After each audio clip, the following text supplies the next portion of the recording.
Welcome to day 14 of what I spend in a day. I want to apologize in advance if you guys can hear the dishwasher. I typically record these videos in my kitchen just because it's easier for me to set my laptop and everything up in the kitchen, and it's my favorite place in the house because that's where the Keurig is. So if you hear the dishwasher, I apologize for that. I literally had to force myself to do this video today because a new season of The Secret Lives of Mormon Wives came out on Hulu, and I just finished episode 1. I plan to finish the whole season today. I really didn't want to stop watching, but I knew that I needed to record this video. Day 14. Let's see what we have. So I transferred some money from my SoFi savings to my SoFi checking, and that money was used to pay my vehicle taxes. I did make the online payment yesterday, but it still hasn't cleared my account. So it's showing the 15th, and it's only because it's still pending. Also, yesterday, I did go to McDonald's. I really wanted an Egg McMuffin, but they weren't serving breakfast. Since I have rewards, I decided to get something anyway.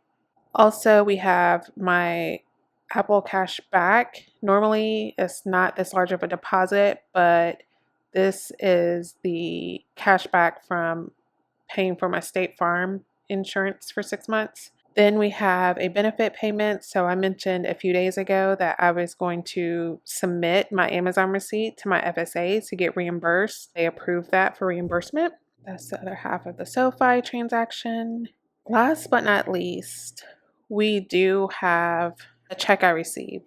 I mentioned a few times that I was in an accident in April, and so they did total out my car.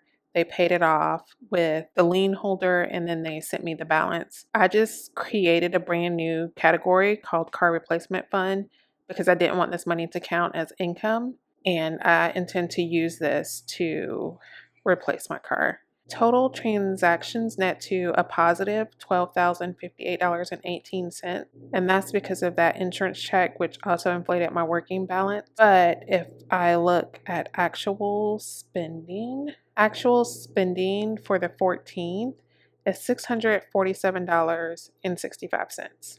For the month, we are at $2,520.38 for spending, highest category being car taxes. And then the largest outflow is my State Farm insurance. Thank you so much for watching. I'll catch you tomorrow.